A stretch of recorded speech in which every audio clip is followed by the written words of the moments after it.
Hello friends, அனைவருக்கும் வணக்கம். Welcome to TNPSC திலகம் 2026. நம்ம யூனிட் 6 ரைடில் கிளாஸ் 3 தான் இப்போ பார்க்க போகிறோம். ஓகே, நம்ம பாளையங்கள்லாம் என்ன, பாளையக்காரர்கள்லாம் யார் அப்படின்லாம் தெளிவாக பார்த்தாச்சு.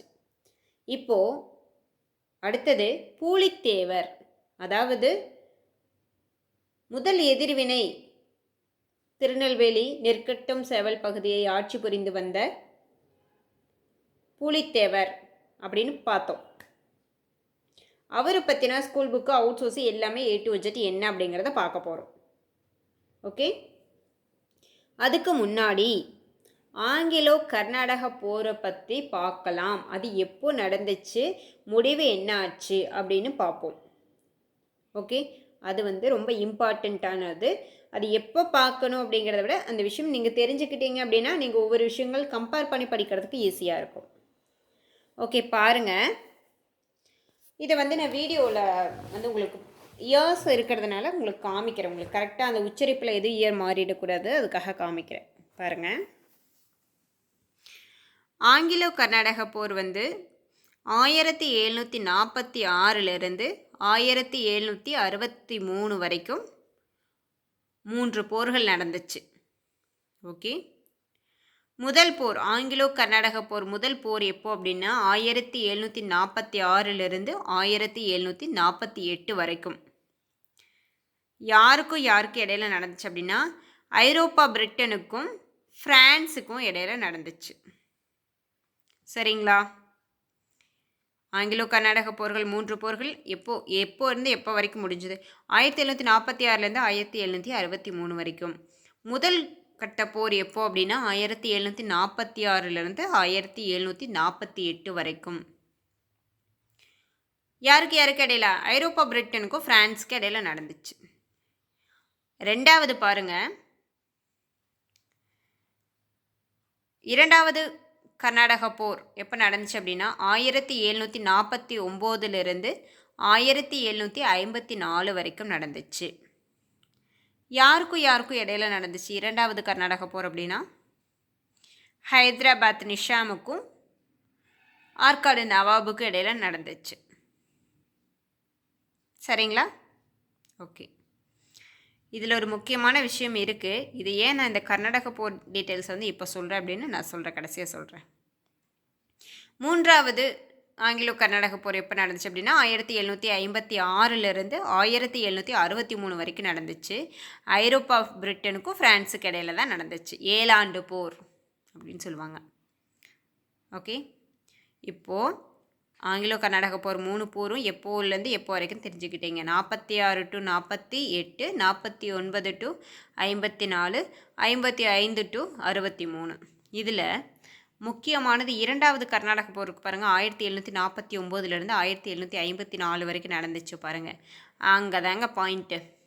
அப்போ ஹைதராபாத் நிசாமுக்கும் ஆற்காடு நவாபுக்கு இடையில போர் நடக்குது பாருங்கள். அப்போ தான் பணம் தேவைப்படுறதுனால ஆற்காடு நவாப் என்ன பண்ணுறாரு, அவர் வரி வசூல் பண்ணிட்டு இருந்த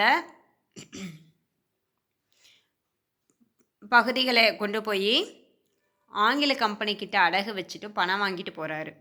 அதை அவர் கட்ட முடியாததுனால தான் ஆங்கில கம்பெனி நம்ம உள்ளே குறுக்கிற மாதிரி ஆயிடுது. வரி வசூல் பண்ண உள்ளே வர வேண்டியதாகிடுது. அப்போ தான் முதல் எதிர்வினையாக யார் இருக்கிறது அப்படின்னா பூலித்தேவர். அப்போ தான் பாளையக்காரர்கள் புரட்சி அதனால தான் வருது. இப்போது தெரிஞ்சுக்கிட்டீங்களா அந்த கர்நாடகா போர் ஏன் இப்போ நான் சொல்கிறேன் அப்படின்னு? அடுத்ததாக ஒரு முக்கியமானது 1756 1763 வரைக்கும் நடந்துச்சு பாருங்கள். ஐரோப்பா பிரிட்டனுக்கும் ஃப்ரான்ஸுக்கு இடையில தான் அதுவும் நடந்துச்சு. அது 7 ஆண்டு போர்னு சொல்லுவாங்க.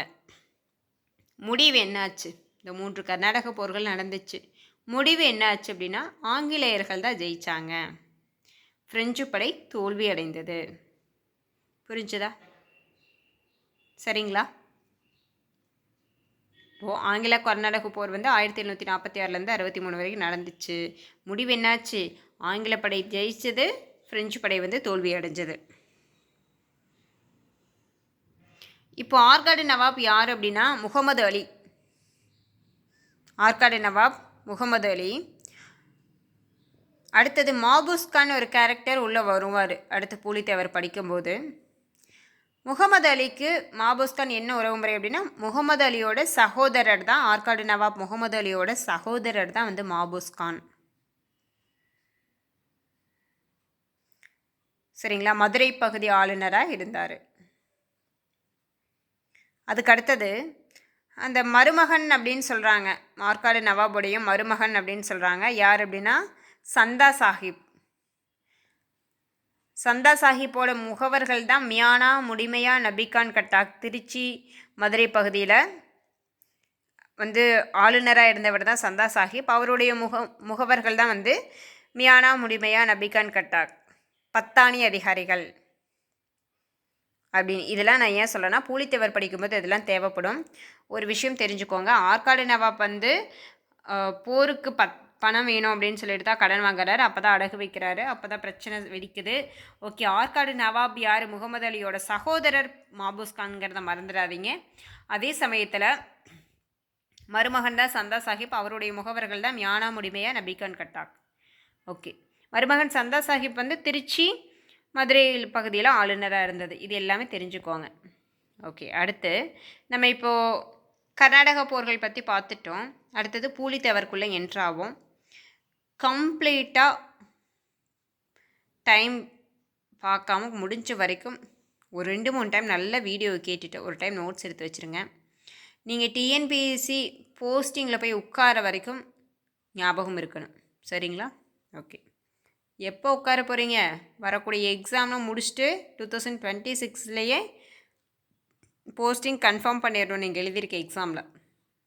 ஓகே, சரி, பூலித்தேவரை பற்றி பார்ப்போங்க. ஓகே,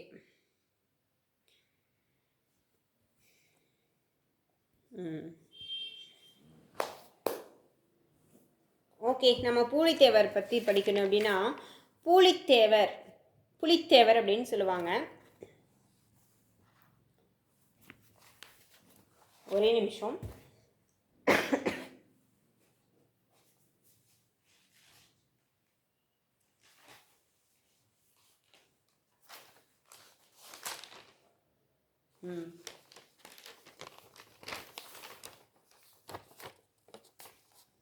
ஓகே, பூலித்தேவரை பற்றி படிக்கிறோம் அப்படின்னா அவர் வந்து புலித்தேவர் அப்படின்னு சொல்லுவாங்க. ஒரு கேட்டுக்கோங்க, காதில் நல்லா கேட்டுக்கோங்க.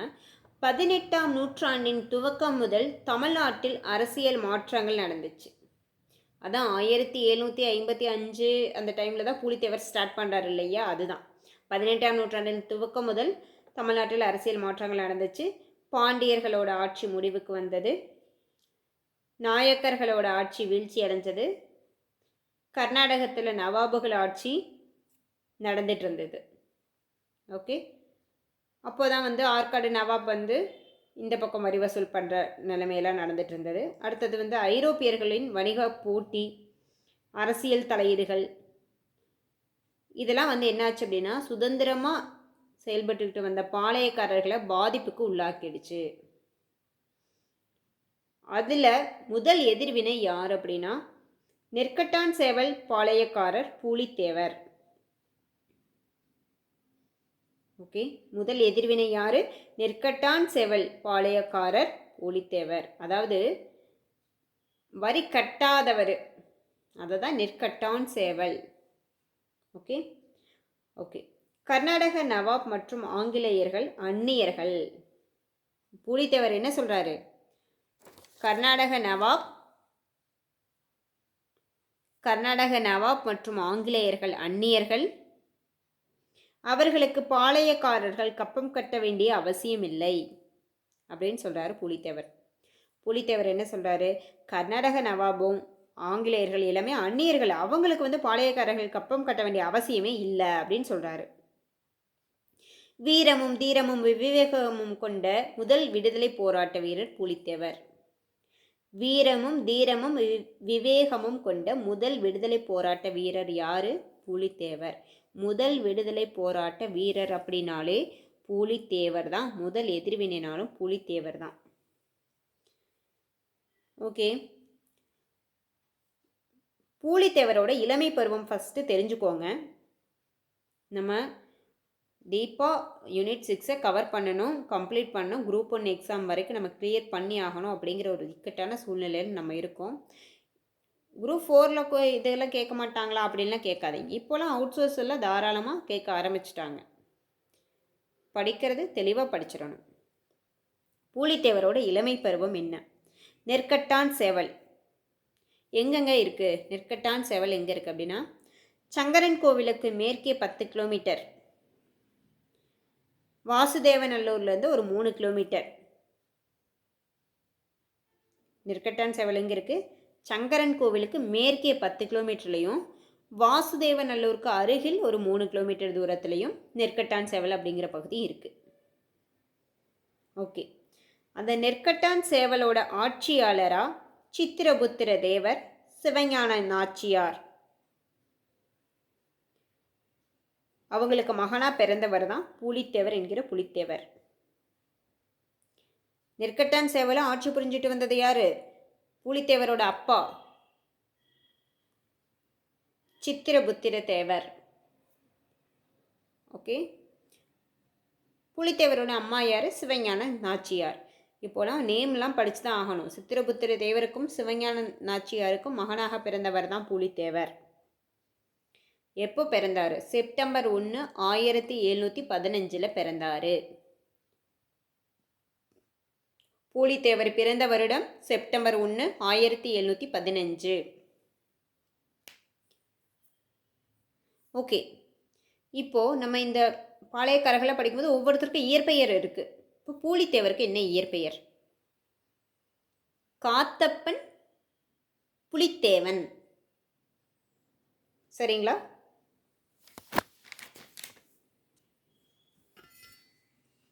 ஓகே, பாருங்கள், இதுதான் நான் வந்து ஃபுல்லாக நோட்ஸ் எடுத்து வச்சு உங்களுக்கு கிளாஸ் கொடுக்குறேன். நீங்கள் வந்து குரூப் 1 மெயின்ஸ் வரைக்குமே நான் சொல்கிறத அப்படியே எழுதி வச்சுட்டு நான் சொல்கிறேன் வீடியோவை நீங்கள் ஆடியோவை கேட்குறீங்கல்ல, அதை வந்து உங்களுக்கு உள்வாங்கிட்டு உங்களுக்கு எப்படி புரியுதோ அப்படி எழுதுங்க. மெயின்ஸ் நீங்கள் ப்ரிப்பேர் பண்ணுறீங்க, ப்ரிலிம்ஸ் கம்ஸ் மெயின்ஸ் பார்த்துட்ருக்கீங்க அப்படின்னா, இல்லை ப்ரிலிம்ஸ் தான் படிக்கிற அப்படின்னு நல்லா ஆடியோவை நல்லா உள்வாங்கிட்டு உங்களுக்கு என்ன பாயிண்ட் வந்து மறக்கிற மாதிரி இருக்குது அப்படிங்கிறத மட்டும் ஒரு ஹிண்ட்ஸ் நோட்டில் எழுதுங்க. பாருங்கள், 18ஆம் நூற்றாண்டோட துவக்கம் முதல் தமிழ்நாட்டில் அரசியல் மாற்றங்கள் நடந்துச்சு. பாண்டியர்களோட ஆட்சி முடிவுக்கு வந்துச்சு. நாயக்கர்களோட ஆட்சி வீழ்ச்சி அடைஞ்சது. கர்நாடகத்தில் நவாபுகள் ஆட்சி, ஐரோப்பியர்களோட வணிக போட்டி, அரசியல் தலையீடுகள் ஆகியவை எல்லாமே சேர்ந்து சுதந்திரமாக செயல்பட்டு வந்த பாளையக்காரர்களை பாதிப்புக்கு உள்ளாக்கியது.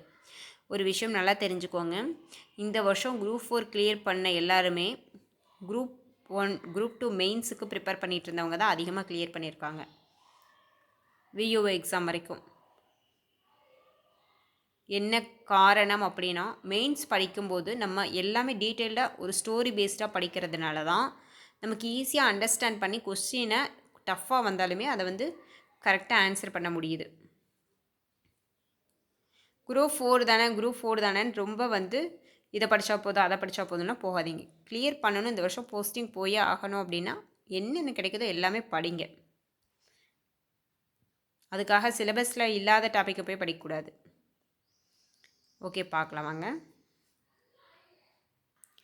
பாருங்கள், பூலித்தேவரோட இளமை பருவம் அப்படின்னா, நெற்கட்டான் சேவல் சங்கரன் கோவிலுக்கு மேற்கே 10 கிலோமீட்டர், வாசுதேவநல்லூர்லேருந்து ஒரு 3 கிலோமீட்டர். நெற்கட்டான் சேவலோட ஆட்சியாளர் யார்? சித்திரபுத்திர தேவர். சிவஞான நாச்சியாருக்கும் மகனாக செப்டம்பர் 1 கிபி 1715 பிறந்தவர் தான் புலித்தேவர். புலித்தேவரோட இயற்பெயர் என்ன அப்படின்னா, காத்தப்பன் புலித்தேவர். புலித்தேவரோட இயற்பெயர் என்ன? காத்தப்பன் புலித்தேவர். புலித்தேவரோட இயற்பெயர் என்ன? காத்தப்பன் புலித்தேவர். Okay, Pulithevan sorry Pulithevar. புலித்தேவரோட இயற்பெயர் என்ன? காத்தப்பன் புலித்தேவன். எனவே காத்தப்ப புலித்தேவர் என அழைப்பு, அதாவது காத்தப்பன் புலித்தேவன் தான் இயற்பெயர். காத்தப்ப புலித்தேவர் அப்படின்னு பேச்சுவாக்கில் காத்தப்ப புலித்தேவர் அப்படின்னு கூப்பிட்ருக்காங்க. ஓகே, புலித்தேவர் கல்வி போர் பயிற்சி பெற்றவர். அப்போவே பார்த்துக்கோங்க, சரிங்களா? கல்வி போர் பயிற்சி பெற்றவர் தான் புலித்தேவர். அவருடைய பதவி பற்றின விஷயம் என்ன அப்படின்னு பார்த்தீங்கன்னா, பூலித்தேவரோட பதவி, அவர் இந்த வருஷம் பதவிக்கு வந்தார் அப்படின்னா 1726. 1715 பிறந்தாருங்க. 1726 பதவிக்கு வந்துட்டார். மேரேஜ், அவரோட ஒய்ஃப் பேர் என்ன? கயல்கண்ணி. கயல்கண்ணி. இதெல்லாம் ரொம்ப இன்ட்ரெஸ்டிங்காக இருக்குது இல்லையா? சரி, ஓகே. பூலித்தேவரோட ஒய்ஃப் பேர் என்னது? கயல்கண்ணி. அவர் என்ன சேவை, அவருடைய சேவை எந்த மாதிரி இருக்கும் அப்படின்னா, ஒரு நிமிஷம், பக்கத்தில் சவுண்டாக இருக்குது போல்.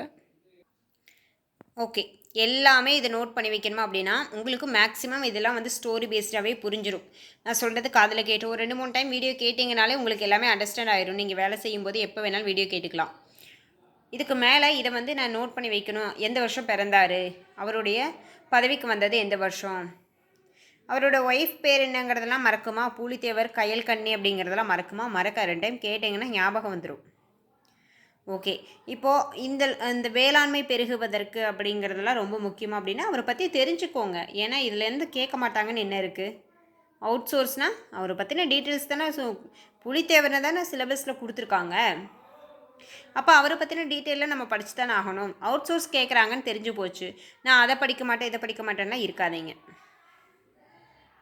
அவருடைய சேவை எதுக்கு அப்படின்னா விவசாயத்துக்காக அவர் வந்து ரொம்ப ஹெல்ப் பண்ணியிருக்காரு. வேளாண்மை பெருகுவதற்கு அவர் நிறைய வேலைகள்லாம் செஞ்சுருக்காரு. அறப்பணிகளில் நாட்டமுடையவர். சங்கரன் கோவிலில் திருப்பணி செய்தார். அங்கு குளம் கட்டினார். தெரிஞ்சுக்கோங்க. ஒரு கடைசியில் என்னாகும் அப்படின்னா பூலித்தேவர் வந்து சங்கரன் கோவிலில் வந்து சாமிக்கிட்ட போனார், அப்படியே ஐக்கியமாயிட்டாருங்கிற மாதிரி கதையெல்லாம் சொல்லுவாங்க. அந்த சங்கரன் கோவிலில் திருப்பணி செஞ்சுருக்காரு, அங்கு குளமெல்லாம் கட்டியிருக்காரு. கருவநல்லூரில் உள்ள பால்வண்ணநாதர் கோவிலில் முன்மண்டபத்தை கட்டியிருக்காரு. கருவநல்லூர் அப்படிங்கிற பிளேஸில் பால்வண்ணநாதர்னு ஒரு கோவில் இருக்கும். அங்கே வந்து முன்மண்டபத்தை கட்டினது யாராம்? பூலித்தேவர். இதெல்லாம் தெரிஞ்சுக்கோங்க. அவுட் சோர்ஸ்னு ஆயிடுச்சு, எல்லாமே கேட்டுக்கணும். மடைப்பள்ளியையும் கட்டினார். சீவலப்பேரியின் அருகில் உள்ள மருவாத்தலை என்ற ஊரின் மலை உச்சியில் உள்ள கோயில் மண்டபம் கட்டினார். 2 பக்கம் கோயில் மண்டபம் கட்டியிருக்காருங்க. கருவநல்லூரில் உள்ள பால்வண்ணநாதர் கோயிலில் முன்மண்டபத்தை கட்டியிருக்காரு. மடைப்பள்ளியை கட்டியிருக்காரு.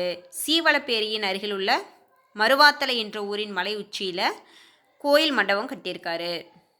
ஓகே, சரிங்களா? அவுட் சோர்ஸு நம்ம முடிஞ்ச வரைக்கும் படிச்சுக்கிறது பெட்டர், சரிங்களா? ஓகே, நமக்கு வந்து ஒரு ஒரு ஒரு வருஷம் அப்படிங்கிறது வந்து ஒரு பெரிய விஷயம். ஒரு 10 months அப்படிங்கிறது ஒரு பெரிய விஷயம். கிடைக்கிற சான்ஸை யூஸ் பண்ணி என்னென்ன படிக்கணுமோ அந்த டாபிக் வைஸாக எல்லாம் படிச்சுட்டு போஸ்டிங் அடிச்சுட்டு ஓடிடணும், சரிங்களா? ஓகே, இப்போது சங்கரன் கோவிலில் திருப்பணி செய்தார். அங்கு குளம் கட்டினார். கருவநல்லூரில் உள்ள பால்வண்ணநாதர் கோவிலில் முன்மண்டபம் கட்டியிருக்காரு. மடைப்பள்ளியையும் கட்டினார். சீவலப்பேரியின் அருகில் உள்ள மருவாத்தலை என்ற ஊரின் மலை உச்சியில் உள்ள கோயிலில் மண்டபம் கட்டியிருக்காரு. 2 பக்கம் மண்டபம் கட்டியிருக்காருங்க. மண்டபம் கட்டினார், முன்மண்டபம் கட்டினார்னாலே நம்ம பூலித்தேவர் தான், சரியா? மடைப்பள்ளியையும் கட்டினார். சீவலப்பேரி, கருவாத்தலை, கருவநல்லூர் அப்படிங்கிறதுலாம் ஒரு வித்தியாசமான நேம். அதெல்லாம் அந்த பக்கம் இருக்கும் போல் அங்கே வந்து முன்மண்டபம்லாம் கட்டியிருக்காரு. Okay, right. கோவில்களுக்கு வேளாண்மைக்கெல்லாம் நல்லா ஹெல்ப் பண்ணியிருக்காருன்னு சொல்கிறாங்க. வேறு ஒன்றும் இல்லை. விடுதலை போரின் குரல், நம்ம பூலித்தேவர் என்ன மாதிரியான விடுதலை போரின் குரல் அவரோடது எப்படி இருந்துச்சு அப்படின்னா, அந்நியர்களுக்கு கப்பம் கட்டக்கூடாது, அந்நியர்கள் ஆதிக்கத்திலிருந்து தமிழகத்தை காக்க வேண்டும், பூலித்தேவர் பாளையக்காரர்கள் கப்பம் கட்ட வேண்டாம் அப்படின்னு சொல்லியிருக்காரு. அந்நியர்களுக்கு கப்பம் கட்டக்கூடாது, அந்நியர்களோட ஆட்சியிலேருந்து நம்ம தமிழகத்தை காக்கணும், பாளையக்காரர்கள்லாம் யாரும் மற்ற ஆற்காடு நவாபுக்கோ ஆங்கிலேயர்களுக்கோ கப்பம் கட்டாதீங்க அப்படின்னு சொல்லிட்டு பூலித்தேவர் சொல்லியிருக்காரு. மேற்கு பகுதி பாளையங்கள்லாம் பூலித்தேவருக்கு ஆதரவு. இவர் மேற்கு பகுதி பாளையக்காரர்கள் தானே. யார் யார் ஆதரவு அப்படின்னா, சொக்கம்பட்டி, ஊத்துமலை, நடுவங்குறிச்சி, சேத்தூர், சிங்கம்பட்டி, கொல்லங்கொண்டான், ஊர்காடு, சுரண்டை, கடம்பூர்லாம் ஆதரவு தெரிவித்தாங்க. யார் யார்? சொக்கம்பட்டி, ஊத்துமலை, தலைவன் கோட்டையெல்லாம் கூட இதில் போடலை. சொக்கம்பட்டி, ஊத்துமலை, நடுவங்குறிச்சி, சேத்தூர், சிங்கம்பட்டி, கொல்லங்கண்டான், ஊர்காடு, சுரண்டை, கடம்பூர்லாமே ரொம்ப ஆதரவு தெரிவித்தாங்க. இப்போது நம்ம படிச்சிருப்போம் மாபூஸ் கான் போர் தான் படிச்சிருப்போம். அதுக்கு முன்னாடி அலெக்சாண்டர் ஹெரான் வந்தார் அப்படின்னு சொல்லிட்டு நம்ம படிச்சிருப்போம். அதுக்கு முன்னாடி பாருங்க, இன்னிஸ் ஆங்கிலப்படை அப்படின்னு சொல்லிட்டு ஒரு போர்கள் என்னென்ன அப்படின்னா, ஆற்காடு நவாப் அனுப்புனது. ஓகே, இன்னிஸ் போர் அப்படின்னு சொல்லுவாங்க. இது வந்து ஸ்கூல் புக்லலாம் இல்லை. இன்னிஸ் ஆங்கிலப்படை, இன்னிஸ் போர், அதை ஞாபகம் வச்சுக்கோங்க. இது யார் அனுப்பின படை அப்படின்னா, ஆற்காடு நவாப் கிட்டவே கப்பம் கட்ட மாட்டேன்னு சொல்லிடுறாரு இல்லையா புலித்தேவர். கப்பம் கட்டாததால் ஆற்காடு நவாப் தன் படைகளை திருநெல்வேலிக்கு அனுப்பினார். ஆற்காடு நவாப் அனுப்பின படைக்கு தலைமை தான் வந்து இன்னிஸ். அதனால தான் இது வந்து இன்னிஸ் ஆங்கிலப்படை அப்படின்னு சொல்கிறாரு. பூலித்தேவர் அனைவரையும் கூட்டி பெரும்படையை திரட்டியதால் இன்னிஸ் வந்து மதுரைக்கு பின்வாங்கினார். புரிஞ்சுக்குதுங்களா? புரியலன்னா சொல்கிறேன். நம்ம அலெக்சாண்டர் ஹெரான் புறங்கண்டார், அடுத்தது மாபூஸ் கான் வந்தார், இப்படி தான் படிச்சிருப்போம். அலெக்சாண்டர் ஹெரான் யார் அப்படின்னா, நம்ம ஆங்கிலப்படை கம்பெனி அனுப்பின ஆள் தான் அலெக்சாண்டர் ஹெரான். அதுக்கு முன்னாடி ஆற்காடு நவாப் வந்து கப்பம் கட்ட மாட்டேங்கிறாரு பூலித்தேவர் அப்படின்னு சொல்லிட்டு ஆற்காடு நவாப் வந்து ஒரு படையை ஏற்பாடு பண்ணி அனுப்பியிருக்காரு பூலித்தேவரை தாக்குறதுக்காக. அந்த ஆற்காடு நவாபோட படைக்கு தலைமை யார் இருந்தாங்க அப்படின்னா இன்னிஸ் அப்படிங்கிறவர். அந்த டைமில் என்ன ஆயிடுது, பூலித்தேவர் வந்து நிறைய கூட்டி பெரும்படை வச்சுருந்ததுனால அந்த இன்னிஸ், அந்த ஆற்காடு நவாப் அனுப்பின இன்னிஸ் படை வந்து மதுரைக்கு பின்வாங்கிடுது. அப்போது களக்காடு பகுதி இருக்குது பாருங்க. களக்காடு பகுதி வந்து யாருக்கு சொந்தமானது அப்படின்னா திருவிதாங்கூர் மன்னருக்கு சொந்தமானது. இதுக்கப்புறமா நான் வந்து இந்த யூசுப் கான் பற்றி படிக்கும்போது அவரை பற்றின கொஞ்சம் ஸ்டோரிஸ் வந்து நான் சொல்கிறேன், முக்கியமானது எல்லாமே சொல்கிறேன். அதில் வந்து களக்காடு போர் எப்படி திருவிதாங்கூர் மன்னருக்கு வந்துச்சு அப்படிங்கிறதையும் நான் அதில் சொல்லுவேன். புரிஞ்சுதுங்களா? சரி, களக்காடு பகுதி வந்து திருவிதாங்கூர் மன்னருக்கு சொந்தமானதுன்னு மட்டும் நீங்கள் தெரிஞ்சுக்கோங்க. மாபூஸ் கான் திருவிதாங்கூர் மன்னரோட போரிட்டு களக்காட்டை வந்து கைவசம் பண்ணுவார்.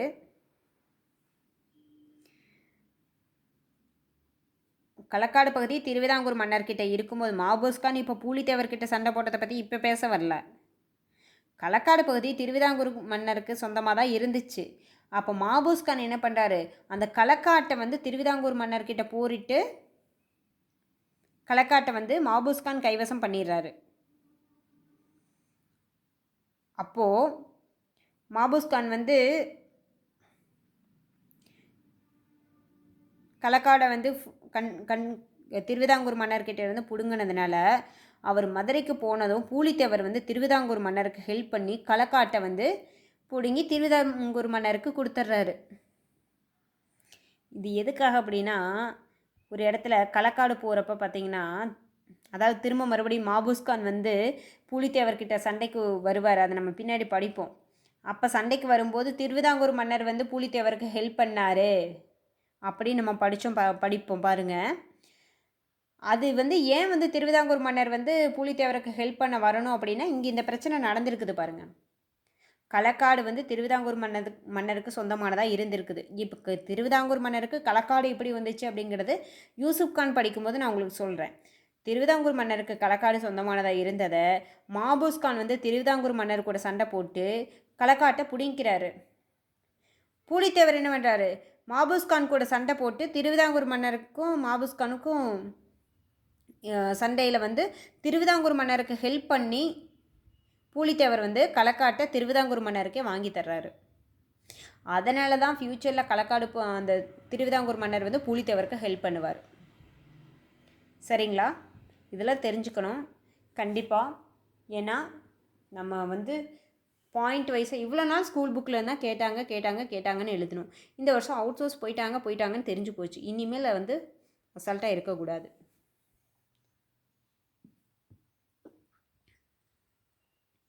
புரிஞ்சுதுங்களா? இது வேறு ஒன்றும் இல்லைங்க. அதில் இந்த இன்னிஸ் ஆங்கில படையெல்லாம் புதுசாக சொல்கிறீங்களா அப்படின்னு நினைக்காதீங்க. அதாவது நம்ம ஆங்கிலேயர்கள் படை வந்து ஆங்கில கம்பெனி வந்து ஒரு ஆள் அனுப்பி விட்றாரு, கூட ஆற்காடு நவாப் வந்து சண்டை போடுவாங்க பூலித்தேவர்கிட்ட. அதுதான் அலெக்சாண்டர் ஹெரான். அதுக்கு முன்னாடி என்ன நடந்திருக்குது அப்படின்னா, ஆற்காடு நவாப்க்கு கப்பம் கட்ட மாட்டேங்கிறான்னு சொல்லிட்டு ஆற்காடு நவாபே ஒரு படையை ஏற்பாடு பண்ணி பூலித்தேவரை தாக்கிறதுக்காக அனுப்புகிறாரு. அந்த படைக்கு தலைமை யார் அப்படின்னா இன்னிஸ் அப்படிங்கிறது ஆங்கில படை தளபதி தான். ஆனால் வந்து அந்த கம்பெனி அனுப்புகிற ஆளுக்கு முன்னாடியே அவர் வந்து இப்போ இது வரி கொடுக்க மாட்டேங்கிறார் அப்படின்னு சொல்லிட்டு இன்னிஸ் வந்து ஒரு ஆங்கில படை வீரரை கூட்டிகிட்டு வந்து இவர் போய் சண்டை போடுறாரு. ஆற்காடு நவாபாக ஏற்பாடு பண்ணது தான் இது. அதுலேயும் வந்து பூலித்தேவர் ஜெயிச்சிடறாரு. அவங்க மதுரைக்கு திரும்பி போயிடுறாங்க. அதே மாதிரி களக்காடு பகுதி திருவிதாங்கூர் மன்னருக்கு சொந்தமானது தான். அதை வந்து திருவிதாங்கூர் மன்னருக்கும் மாபூஸ்கானுக்கும் பிரச்சனை நடந்து மாபூஸ்கான் வந்து என்ன பண்ணிடுறாரு, களக்காடு பகுதியை கைப்பற்றிடுறாரு.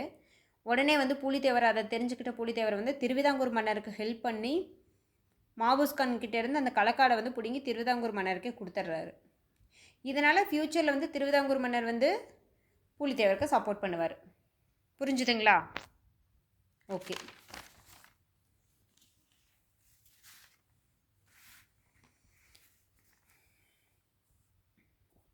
ஓகே. இதை அறிந்து பெரும் படையுடன் வந்த மாபூஸ்கானை வந்து களக்காடு போரில் பூலித்தேவர் தோற்கடிச்சிடுறாரு. ஓகே, புரிஞ்சுதுங்களா? அப்போது திருவிதாங்கூர் மன்னர் கிட்ட வந்து நான் பிடுங்கி வச்சுருந்த மாபூஸ்கான் நினைக்கிறார், நான் பிடுங்கி வச்சுருந்த களக்காட்டை எங்கூட சண்டை போட்டு நீங்கள் பிடுங்கி திருவிதாங்கூர் மன்னருக்கு ஹெல்ப் பண்ணி திருவிதாங்கூர் மன்னருக்கு கொடுத்துட்டிங்களா, இருங்க உங்களை நான் என்ன பண்ணுறேன் பாருங்க அப்படின்னு சொல்லிட்டு களக்காடு போருக்கு வர்றாரு மாபூஸ்கான். அதுக்காக தான் பூலித்தேவர் கூட சண்டை போட களக்காடு போருக்கு மாபூஸ்கான் வர்றாரு. ஏன்னா மாபூஸ்கானுக்கும் களக்காடு போருக்கு என்ன இருக்குது, நீங்கள் எங்கிட்ட பிடுங்கி திருவிதாங்கூர் மன்னர்கிட்ட கொடுக்குறீங்க, அப்போ இந்த பிரச்சனைக்கு காரணம் நீங்களா? அப்போ பூலித்தேவர் தான் வந்து எனக்கு இந்த மாதிரி எனக்கு எதிராக செயல்பட்டு பிடுங்கி அங்கே கொடுத்துட்டாரு அப்படின்னு சொல்லிட்டு பெரும் கோபத்தோடு என்ன பண்ணுறாரு, பெரும் படையுடன் மாபூஸ்கான் வந்து களக்காடு போரில் பூலித்தேவரை வந்து தோற்கடிச்சிடுறாரு. ஓகே, இது வந்து இதுக்கு முன்னாடி நடந்தது. பின்பு ஸ்ரீவில்லிபுத்தூர் கோட்டையை ஆற்காடு நவாபிடமிருந்து பூலித்தேவர் கைப்பற்றினார். 1755 களக்காடு போரில் பூலித்தேவர் வந்து தோற்கடிச்சார். பூலித்தேவரை தோற்கடிக்கல, பூலித்தேவர் வந்து மாபூஸ்கானை தோற்கடிச்சார். ஏற்கனவே படிச்சிருப்போம் நம்ம. அப்போது ஸ்கூல் புக்கில் வந்து பாயிண்ட்டாக கொடுத்துருப்பாங்க. களக்காடு போர் மாபூஸ்கானுக்கும் பூலித்தேவருக்கும் இடையில, அதில் வந்து பூலித்தேவர் ஜெயிச்சார், மாபூஸ்கான் தோத்தார் அப்படின்னு படிச்சிருப்போம். களக்காடு போர்னா என்ன, அது எதனால் நடந்துச்சு அப்படின்னா இதுதான் காரணம். திருவிதாங்கூர் மன்னருக்கு வந்து ஹெல்ப் பண்ணி பூலித்தேவர் வந்து களக்காட்டை வந்து பிடுங்கி திருவிதாங்கூர் மன்னருக்கு மாபூஸ்கான் கிட்டேருந்து பிடுங்கி கொடுத்துருவார். அதனால் வந்து கோபம் அடைஞ்ச மாபூஸ்கான் வந்து களக்காடு போருக்கு வந்து பூலித்தேவர் கூட சண்டை போட வர்றாரு. அந்த களக்காடு போர்லேயும் பூலித்தேவர் மாபூஸ்கானை தோற்கடிச்சிருவார். அப்புறமா ஸ்ரீவில்லிபுத்தூர் கோட்டையை ஆற்காடு நவாப்கிட்ட இருந்து பூலித்தேவர் கைப்பற்றிடுறாரு. 1755 நெல்லையில் கப்பம் வசூல் செய்யும் பொறுப்பை ஆங்கிலேயரிடம் கொடுத்தார். யார்? ஆற்காடு நவாப். இது ஒன்று ஒத்து வராது, நான் வந்து வாங்கின கடனுக்கு கப்பம் வசூல் பண்ணுறதையெல்லாம் நீங்களே வச்சுக்கோங்க அப்படின்னு கொடுக்கும்போது ஆற்காடு நவாப் கொடுத்துட்றாரு. ரொம்ப வசதியாக போச்சு ஆங்கிலேயர்களுக்கு. 1755 நெல்லையில் கப்பம் வசூல் செய்யும் உரிமையை வந்து ஆங்கிலேயரிடம் கொடுத்தார் ஆற்காடு நவாப். இப்போ என்ன ஆயிடுது, இது வரைக்கும் வந்து ஆற்காடு நவாப் தான் உள்ள தலையிட்டு சண்டை போட்டுக்கிட்டு எல்லா பிரச்சனையும் நடந்துட்டு இருக்குது. இதிலிருந்து என்ன ஆயிடுதுன்னு பார்த்தீங்கன்னா, இனி கப்பம் கட்டாதவர்களோடு நேரடியாக ஆங்கில படையும் நவாப் படையும் சேர்ந்து மோதுது. ஓகே, ஏன்னா அடகு வச்சுட்டாங்க. அந்த அடகு கடைக்காரனும் அந்த அடகு யார் வைக்கிறதுக்கு வச்சு விட்டாங்களோ அவங்களும் சேர்ந்துக்கிட்டு காசு வாங்க வராங்க. அதுதான் வேறு ஒன்றும் இல்லை. இப்போ ஆங்கில படை நவாப் படை ஒன்று சேர்ந்து ஓகே இவங்கக்கிட்ட சண்டை போட்டு வரியை வசூல் பண்ணிட்டு போகலான்னு சொல்லிட்டு வருது. அதனால் கப்பம் கட்ட மாட்டேங்கிறாங்க. அதில் தான் பிரச்சனையாகுது. ஓகே, அடுத்தது தான் நம்ம அலெக்சாண்டர் ஹெரான். இந்த இது தான் படிப்போம் நம்ம ஸ்கூல் புக்கில் எல்லாமே. ஆனால் இதுக்கு முன்னாடி அந்த இன்னிஸ் ஆங்கில படைங்கிறது நம்ம எங்கேயுமே படிச்சிருக்க மாட்டோம். ஆனால் அது வந்து கண்டிப்பாக தேவை. ஆற்காடு நவாப் வந்து இதுக்கு முன்னாடியும் ஒரு இன்னிஸ் அப்படிங்கிற ஆங்கில படை தளபதி ஒருத்தர் கூட்டிகிட்டு வந்து போர் பண்ணுறாரு பூலித்தேவர்கிட்ட. பூலித்தேவர் தோத்துடுறாரு. சாரி, இந்த இன்னிஸ் ஆங்கில படை தோத்துறது பூலித்தேவர் ஜெயிச்சிடுறாரு அப்படிங்கிறத வந்து இப்போ தான் படிக்கிறோம். இதுக்கு முன்னாடி இதுக்கப்புறமா தான் வந்து அலெக்சாண்டர் ஹெரான் 1755 தானே அலெக்சாண்டர் ஹெரான். இது வரைக்கும் நம்ம ஸ்கூல் புக்லாம் என்ன படிச்சிருப்போம், 1755 தான் படிச்சிருப்போம். இதெல்லாம் அதுக்கு முன்னாடியே நடந்தது. அந்த இன்னிஸ் ஆங்கில படையாக இருக்கட்டும், அந்த களக்காடு போருக்கும் திருவிதாங்கூர் மன்னருக்கு சண்டை, அந்த களக்காடு போர் இப்போ தெரிஞ்சுக்கிட்டிங்களா? களக்காடு போர் எதனால் நடந்துச்சு அப்படின்னு. நேரடியாக பூலித்தேவருக்கும் மாபுஸ்கானுக்கும் ஒன்றும் இல்லை. திருவிதாங்கூர் மன்னருக்கு ஹெல்ப் பண்ணி களக்காடை திரும்ப வாங்கி திருவிதாங்கூர் மன்னருக்கே பூலித்தேவர் கொடுத்துருவார். அதனால கோபம் அடைஞ்ச மாபுஸ்கான் வந்து பெரும் படையை கூட்டிகிட்டு வந்து பூலித்தேவர் கூட சண்டை போடுறாரு. அதில் வந்து மாபுஸ்கான் தோத்துறாரு, பூலித்தேவர் ஜெயிச்சிடறாரு. 1755 என்ன நடக்குது? அப்போ தான் அலெக்சாண்டர் ஹெரான் 1755 தான் வந்து கம்பெனிக்கிட்ட முழு பொறுப்பை ஒப்படைச்சிட்ற. அப்படி ஆற்காடு நவாப், நீங்களே வந்து வரி வசூல் பண்ணுங்கள், இவங்கக்கிட்ட என்னால் வாங்கி கொடுக்க முடியாது அப்படின்னு சொல்லிட்டு. அப்போ என்ன நடக்குது? ஆற்காடு நவாப் ஆங்கில படை எல்லாம் சேர்ந்து 1755 என்ன பண்ணுறாங்க, ஆங்கில படை தளபதி ஆங்கில படையுடன் அலெக்சாண்டர் ஹெரான் அப்படிங்கிற ஒரு படை தளபதியோட 1755 அனுப்பி விட்றாங்க. திண்டுக்கல் பாஞ்சாலங்குறிச்சியை பணியை செய்து நெற்கட்டான் சேவலை தாக்கிட்டாங்க. திண்டுக்கல் பாஞ்சாலங்குறிச்சியெல்லாம் வந்து அடக்கிட்டாங்க. வர்றாங்க இல்லையா ஆங்கில படை வந்து அலெக்சாண்டர் ஹெரான் தலைமையிலான ஆங்கில படை 1755 வருது. திண்டுக்கல் பாஞ்சாலங்குறிச்சியெல்லாம் வந்து கைக்குள்ளே போட்டுக்கிட்டு அடுத்தது வந்து நெற்கட்டான் சேவலை தாக்குறாங்க. ஆனால் 1755 மே 22 தாக்க முடியாமல் கைவிட்டு போயிடுறாங்க. அதுதான் நம்ம படிச்சிருப்போம் இல்லையா, அலெக்சாண்டர் ஹெரான் புறங்கண்டார். ஏன்? திண்டுக்கல் பாஞ்சாலங்குறிச்சியில் கைக்குள்ளே போட்டுக்கிட்டாங்க. நெற்கட்டான் சேவலை ஈஸியாக தாக்கலாம்னு நினச்சிட்டு அலெக்சாண்டர் ஹெரான் படையோடு வந்துடுறாங்க. ஆனால் 1755 மே 22 அலெக்சாண்டர் ஹெரான் ஒன்றுமே பண்ண முடியாது அப்படின்னு சொல்லிட்டு புறங்கண்டார். அடுத்தது தான் யார்? ஒரு முக்கியமான பர்சன். ஓகே, யார்? கான் சாஹிப்.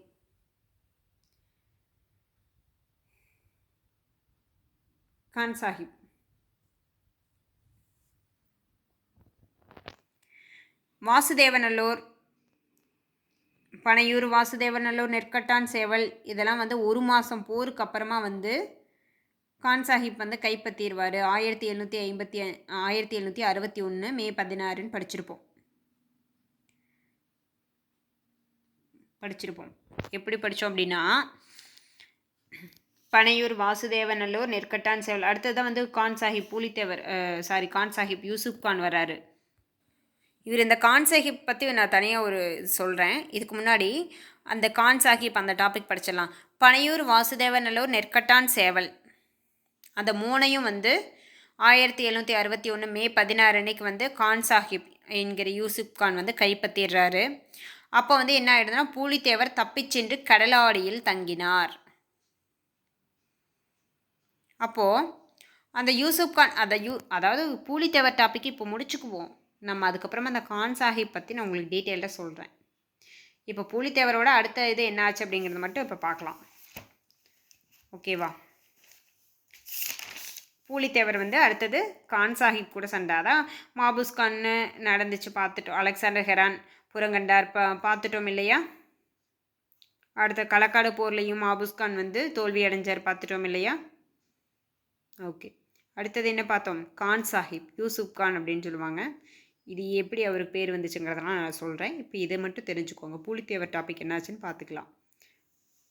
பனையூர், வாசுதேவநல்லூர், நெற்கட்டும் சேவல் இதெல்லாம் வந்து ஒரு மாதம் கைக்குள்ளே வச்சு போர் பண்ணி எல்லாமே பண்ணி ஒரு வழியாக யூசுப் கான் கைப்பற்றிடுறாரு. கான் சாஹிப் கைப்பற்றிடுறாரு. பனையூர், வாசுதேவநல்லூர், நெற்கட்டும் சேவல் மூணையும் 1761 மே 16 கைப்பற்றிடுறாரு. 3 கோட்டை. அதாவது மருதநாயகம் வந்து கான் சாஹிப் வந்து திருச்சியில் வந்து வெயிட் பண்ணுறாருங்க. ஓகே, நம்ம வந்து டக்குன்னு போய் நம்ம தாக்கக்கூடாது, அதனால் கொஞ்சம் பீரங்கி படைகள்லாம் வரட்டும், திருச்சியிலேருந்து பீரங்கி படைகள்லாம் வரட்டும் அப்படின்னு சொல்லிட்டு வெயிட் பண்ணுறாரு. 1760 செப்டம்பரில் பீரங்கி படை வருது. எப்போ வருது? 1760 செப்டம்பர் மாதம் பீரங்கி படை வருது திருச்சியிலிருந்து. ஓகே, பீரங்கி படைக்காகத்தான் கான் சாஹிப் வெயிட் பண்ணார். 1760 செப்டம்பரில் திருச்சியிலேருந்து பீரங்கி படை வருது. அப்போ வந்து 1700 அதுக்கப்புறமா ஒரு மாதம் 1760 செப்டம்பர்லேயே பீரங்கி படை வந்து திருச்சியிலிருந்து வந்துடுது கான் சாஹிப் கிட்ட. அவர் அதுக்காகத்தான் வெயிட் பண்ணிகிட்ருக்காரு. அதுக்கப்புறம் ஒரு மாதம் போர் நடக்குது. அந்த ஒரு மாதம் போருக்கு அப்புறமா 1761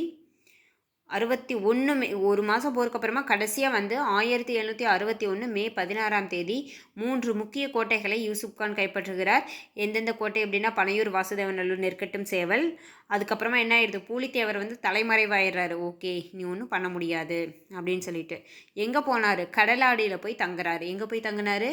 ரொம்ப முக்கியமானது, இது ஸ்கூல் புக்கில் எல்லாம் இல்லை. பூலித்தேவர் வந்து கடலாடியில் போய் தங்கினார். அப்போது அதுக்கப்புறமா வந்து மருதநாயகம் யூசுப் கான் என்ன பண்ணியிருக்காரு? அப்புறம் மற்றவங்களோட பேச்சுவார்த்தையெல்லாம் பாளையக்காரர்களை கூப்பிட்டு நடத்தியிருக்காரு. இது தெரிஞ்ச கம்பெனி கூப்பிட்டு என்ன பண்ணிடுறாங்க? யூசுப் கானை தூக்கில் போட்டுட்டாங்க. என்ன சமரசம் பேசிகிட்டு இருக்கியா? நீ எதுக்கு அங்கே பேசுகிற? உன்னை என்ன வேலைக்கு நாங்கள் அனுப்பி விட்டோம் அப்படின்னு சொல்லிட்டு யூசுப் கானை வந்து தூக்கில் போட்டுடுறாங்க.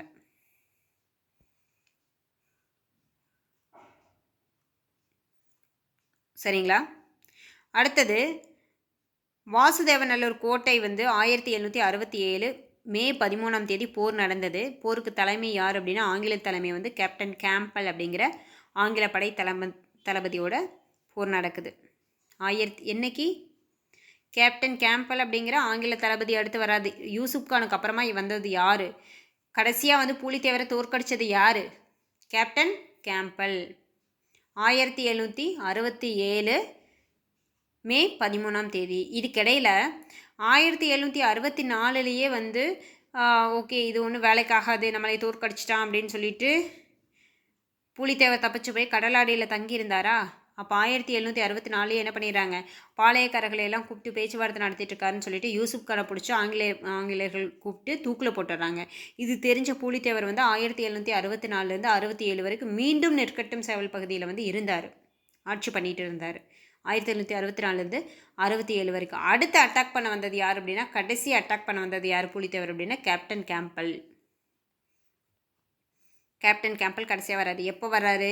1767 மே 13ஆம் தேதி போர் நடந்துச்சு. 1767 மே 13ஆம் தேதி போர் ஸ்டார்ட் ஆகி 1767 மே 19ஆம் தேதியே வந்து கோட்டையை வந்து தகர்த்துறாங்க. அப்போது வந்து மறுபடியும் பூலித்தேவர் என்ன ஆகிறாரு? மறுபடியும் வந்து போய் சங்கரன் கோவில் இறைவனுடன் கலந்தார் அப்படின்னு சொல்லி செவிவழி செய்தி இருக்குது. அவர் என்னானாருங்கிறது தெரியாது. அவர் வந்து முடிவுக்கு வந்தார் அப்படிங்கிறது தான் தகவல். 1767 மே 13ஆம் தேதி ஸ்டார்ட் ஆகி 1767 மே 19ஆம் தேதி வரைக்கும் அந்த போர் நடக்குது. அந்த கேப்டன் கேம்பல் என்ற ஆங்கில தளபதி தான் கடைசியாக வந்து பூலித்தேவரை தோற்கடித்தார். அதுக்கப்புறமா பூலித்தேவர் போய் சங்கரன் கோவில் இறைவனோட சேர்ந்துட்டார் அப்படின்னு சொல்கிறாங்க. வேறு என்னென்னமோ செவிவழி செய்தியெல்லாம் இருக்குது. இருந்தாலும் பூலித்தேவருடைய காலம் முடிவுக்கு வந்தது 1767. எப்போ வந்து எப்போ அப்படின்னா 1767 மே 19ஆம் தேதி கோட்டை தகர்க்கப்பட்டு பூலித்தேவர் வந்து தலைமறைவானார், இறந்தார். என்னென்னமோ செய்தி செவிவழி செய்தி, சங்கரன் கோவில் இறைவனுடன் கலந்தார், எல்லா தகவலும் இருக்குது. ஓகே, அப்போது பூலித்தேவரோட இறுதி எப்போ? 1767 மே 19. யார் இறுதியாக தோற்கடித்தார் அப்படின்னா கேப்டன் கேம்பல். சரிங்களா? அடுத்தது நம்ம பார்க்குறதுக்கு முன்னாடி யார் அந்த பூலித்தேவர் அப்படின்னு பார்த்தோம் அப்படின்னா பூலித்தேவர் தான் முதல் எதிர்வினை. வந்து பூலித்தேவர் முதல் எதிர்வினை யார்? பூலித்தேவர். அவர் வந்து அவ்வளோ தூரம் வந்து எல்லாமே எல்லா வேலைகளையும் ஒரு இதாக பண்ணிவிட்டு பாளையக்காரர்களெல்லாம் எதுக்கு போய் ஆங்கிலேயர்களுக்கெல்லாம் கப்பம் கட்டுறீங்க எல்லாமே சொல்லி எல்லாமே பண்ணினாலும், ஆனால் அந்த பூலித்தேவருக்கு வந்து திருவிதாங்கூர், சேத்தூர், ஊத்துமலை, சுரண்டையில் எந்த சப்போர்ட்டுமே பண்ணலை. அதனால தான் வந்து நாடிழந்த நிலையில் மரணம் அடைஞ்சார் புலித்தேவர்.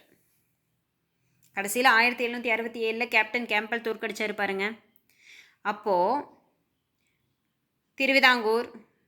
திருவிதாங்கூர் மன்னர்லாம் சப்போர்ட் பண்ணலை. அதனால தான் கடைசியில் வந்து புலித்தேவர் தோற்கடிக்கப்பட்டார். இதுவே ஒரு விஷயம் கொஞ்சம் முன்னாடி பாருங்கள், களக்காடு பகுதியை வந்து திருவிதாங்கூர் மன்னர்கிட்ட தான் இருந்துச்சு. அது எப்படி திருவிதாங்கூர் மன்னர்கிட்ட வந்துச்சுங்கிறது நான் அப்புறம் சொல்கிறேன். களக்காடு பகுதி திருவிதாங்கூர் மன்னர்கிட்ட இருந்ததை மாபூஸ்கான் பிடுங்கிக்கிறாரு. அதை தெரிஞ்ச புலித்தேவர் மறுபடியும் மாபூஸ்கான் கிட்ட சண்டை போட்டு அந்த களக்காடு பகுதியை பிடுங்கி திருவிதாங்கூர் மன்னருக்கு கொடுக்குறாரு. அதுக்காக தான் வந்து திருவிதாங்கூர் மன்னர் வந்து புலித்தேவருக்கு சப்போர்ட் பண்ணுறாரு. எப்போ சப்போர்ட் பண்ணுறாரு அப்படின்னா, அந்த களக்காடு போர் நடந்துச்சு பாருங்க. திரும்ப எதுக்காக களக்காடு போர் திரும்ப நடந்துச்சு? மாபூஸ்கானுக்கும் திருவிதாங்கூர் மன்னருக்கு இருந்த பிரச்சனையில் திருவிதாங்கூர் மன்னருக்கு பிடுங்கி அந்த களக்காடை கொடுத்ததுனால மாபூஸ்கான் வந்து புலித்தேவர் மேலே கோபம் அடைஞ்சு, நீ வந்து எங்கிட்ட இருந்து பிடுங்கி அந்த பகுதியை திருவிதாங்கூர் மன்னருக்கு கொடுத்தியா அப்படின்னு புலித்தேவர் மேலே கோபப்பட்டு பெரிய படையோட சண்டைக்கு வர்றாரு. அதில் தான் அந்த களக்காடு போர்.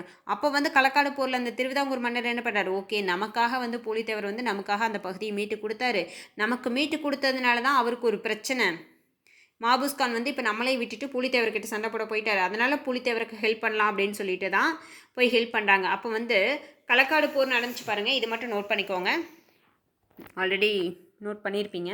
மாபூஸ்கானுக்கும் புலித்தேவருக்கு இடையில நடந்துச்சு இல்லையா? அப்போ வந்து மாபூஸ்கானுக்கு வந்து ஆங்கிலேய கிழக்கிந்திய கம்பெனி வந்து 1000 படை வீரர்களையும், ஆற்காடு நவாப் மாபூஸ்கானோட அண்ணா அவங்க வந்து 600 படை வீரர்களையும் கொடுத்தாங்க.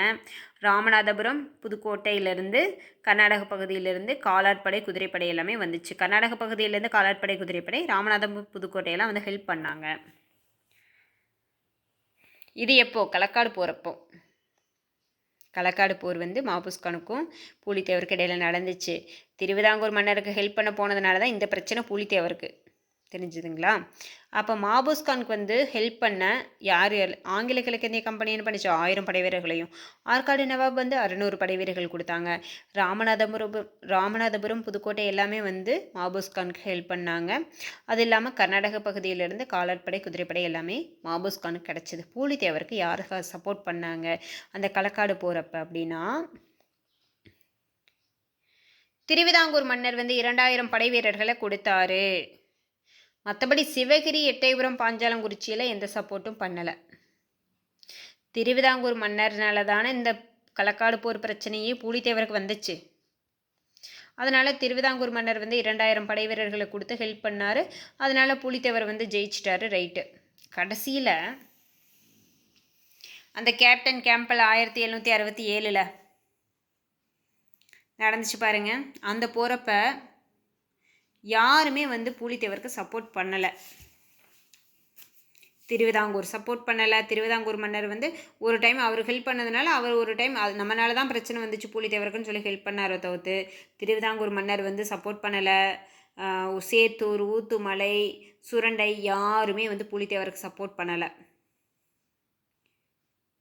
ஓகே, அடுத்தது ஒரு முக்கியமான ஒரு 2 பர்சன் பற்றி பார்க்கணும்.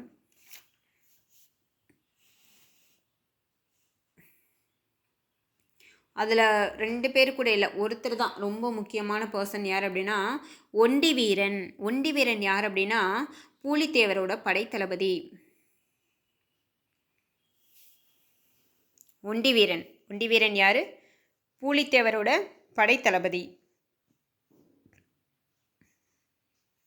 அந்த கை துண்டிச்சு அவர் இறந்துருவார். காரணம் என்னன்னா, அதாவது ஒரு கை இழந்த நிலையிலும் அவர் என்ன சொல்கிறார் அப்படின்னா, எதிரிகளோட கோட்டைக்குள் புகுந்து அந்த எதிரிகளோட ஆயுதங்களை அழிச்சதுக்கு எனக்கு கிடைச்ச பரிசு அப்படின்னு தான் சொல்லியிருக்காரு புலித்தேவர்கிட்ட. ஒண்டிவீரன் வந்து புலித்தேவருடைய படைத்தளபதி. அவருடைய ஒரு கை இழந்து அவர் இதானார். அவருடைய ஒரு கை இழந்த நிலையிலும் அவர் என்ன சொல்லியிருக்காராம், அந்த எதிரிகளின் தலைகளை கொய்ததற்கு எனக்கு கிடைத்த பரிசு அப்படின்னு தான் சொல்லியிருக்காரு. புலித்தேவர் வந்து அவ்வளவு ஒரு நல்ல ஒரு விசுவாசமான படைத்தளபதியை வச்சுருந்துருக்காரு. அவர் பேர் வந்து ஒண்டிவீரன். அவர் கடைசியில் கை துண்டிக்கப்பட்ட நிலையிலும் எதிரிகளை கொய்ததற்கு எனக்கு கிடைத்த பரிசு அப்படின்னு தான் சொல்லியிருக்காரு. எதிரிகளின் கோட்டைக்குள் புகுந்து அவர்களின் பல தலைகளை கொய்ததற்கு எனக்கு கிடைத்த பரிசு அப்படின்னு அவ்வளோ வீரமாக சொல்லியிருக்காரு. இது வந்து பூலித்தேவரோட படைத்தளபதி யார் அப்படின்னா ஒண்டி வீரன். ஓகே, அடுத்தது கான் சாஹிப், யூசுப் கான் அப்படின்லாம் சொல்கிறீங்க. அந்த கான் சாஹிப் வந்தார் 1760 செப்டம்பரில் பீரங்கி படை வரட்டுன்னு வெயிட் பண்ணார். 3 முக்கிய கோட்டையை கைப்பற்றினார். அப்போ தான் வந்து பூலித்தேவர் வந்து ஃபஸ்ட் டைம் வந்து ஃபெயில் ஆகிறாரு. அப்புறம் வந்து 1764 திரும்ப தூக்கில் போட்டாங்கன்னு சொன்னீங்க. அந்த கான் சாஹிப் யார் அப்படின்னா சொல்கிறேன். அந்த ஒரு ஏன்னா ஒரு ஒரு முக்கியமான பர்சன் பற்றி அடிக்கடி படிக்கிறோம் அப்படின்னா அதையும் தெரிஞ்சுக்கணும். அது வந்து கண்டிப்பாக நம்ம குரூப் ஒன்லையில் கண்டிப்பாக படிச்சு தான் ஆகணும். ஓகே, கான் சாஹிப் பற்றின ஒரு ஸ்டோரி பேஸ்டாக நான் சொல்கிறேன். நீங்கள் என்ன எதுன்னு தெரிஞ்சுக்கோங்க, காது கொடுத்து நல்லா கேட்டுக்கோங்க. ஒரு முக்கியமானது அப்படின்னா நான் சொல்கிறேன், அதை நோட் பண்ணி வச்சுக்கோங்க. இப்போ கான் சாஹிப் அப்படின்னா ஆங்கிலேயருக்கு ஆதரவாக செயல்பட்டு பாளையக்காரர்களை அடக்கி வரி வசூல் செய்தவர் தான் கான் சாஹிப். கான் சாஹிப் யார்? ஆங்கிலேயருக்கு ஆதரவாக செயல்பட்டு பாளையக்காரர்களை அடக்கி வரி வசூல் செய்தவர் தான் கான் சாஹிப்.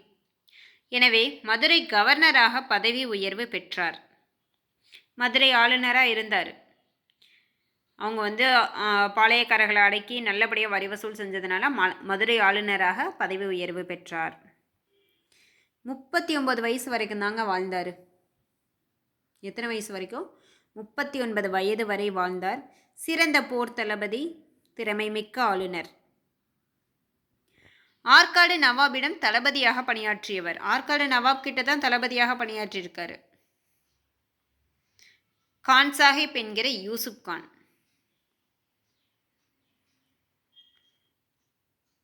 ஆங்கில கம்பெனி கான் சாஹிப் போர் திறமையை கண்டு வியந்து மதுரை கவர்னராக பதவி உயர்வு கொடுத்தது. ஏற்கனவே சொல்லியிருக்கேன், அவரோட போர் திறமையை கண்டு வியந்து தான் ஆங்கில கம்பெனி வந்து மதுரை ஆளுநராக பதவி உயர்வு கொடுத்துருக்குது. அதுக்கு முன்னாடி ஆற்காடு நவாப் கிட்ட தான் வந்து படை தளபதியாக பணியாற்றியிருக்காரு. ஆற்காடு நவாப் கிட்ட தளபதியாக பணியாற்றியவர் தான் கான் சாஹிப். போர் திறமையை கண்டு வியந்ததான் ஆங்கில கம்பெனி வந்து என்ன பண்ணிருச்சு, மதுரை ஆளுநராக பதவி உயர்வு கொடுத்துருச்சு. அதனால வந்து ஆற்காடு நவாபுக்கு கான் சாஹிப் கண்டாலே பிடிக்காது, போறாம. சரிங்களா? இதனால் ஆற்காடு நவாப் கான் சாஹிப் மீது பொறாமை கொண்டு ஆங்கிலேயரிடம் அவதூறு கூறினார். ஆங்கிலேயர்கிட்ட வந்து இல்லாத பொருளதெல்லாம் போய் போட்டு கொடுக்கறது. அவர் வந்து அப்படி பண்ணுறாரு, இவர் வந்து இப்படி பண்ணுறாரு, கான் சாஹிப் ஒன்றும் சரியில்லை, ஏன்னா பொறாமை. அதனால தான் வந்து கான் சாஹிப் வந்து சரிவை சந்திக்க வேண்டிய சூழ்நிலை உருவாகுது. ஆங்கில படையும் நவாப் படையும் சேர்ந்து கான் சாஹிப் படையை வந்து தோற்கடிச்சிடுறாங்க. கடைசியில் என்ன ஆயிடுது, நம்ம 1764 கான் சாஹிப் வந்து படையை தோற்கடிச்சிட்டு கான் சாஹிப் தூக்கில் போட்டார்னு படித்தோம் இல்லையா? கான் சாஹிப் கதை இப்படி ஒன்று ஓடிட்டுருக்குது உள்ள. ஓகே, கான் சாஹிப் இளமை பருவம் பற்றி படிக்கணும், கண்டிப்பாக அது படித்து தான் ஆகணும். அது வந்து ரொம்ப முக்கியமானது. கான் சாஹிப்போட இளமை பருவம் பாருங்கள். அவருடைய ஊர் எந்த ஊர் அப்படின்னா ராமநாதபுரம் மாவட்டம் பனையூர். தமிழ்நாட்டில் ராமநாதபுரம் மாவட்டம் பனையூரை சேர்ந்தவர் தான் வந்து கான் சாஹிப். 1725 பிறக்கிறாரு. பூலித்தேவர் எந்த வருஷங்க பிறந்தார்? பூலித்தேவர் வந்து 1715 பிறந்தார். 26 பதவிக்கு வந்தார். சரிங்களா? அப்போ இவர் கான் சாஹிப் எந்த வருஷம் பிறக்கிறாரு? 1725. அதாவது பூலித்தேவருக்கு அப்புறம் 10 வருஷம் கழித்து பிறந்து வந்து பூலித்தேவரை தோற்கடிச்சிட்டாரு. ஞாபகம் இருக்கா? பூலித்தேவருக்கு அப்புறம் 10 வருஷம் கழித்து பிறந்து வந்து பூலித்தேவரையே தோற்கடிச்சிட்டாரு. அப்படி ஞாபகம் வச்சுக்கோங்க. 1725 பிறந்தார். கான் சாஹிப்போட அப்பா அம்மா பேர் என்ன அப்படின்னா மருதமுத்து பிள்ளை, இயற்பெயர். தந்தை யார்? கான் சாஹிப்போட அப்பா பேர் மருதமுத்து பிள்ளை. கான் சாஹிப்போட இயற்பெயர் என்ன அப்படின்னா மருதநாயகம்.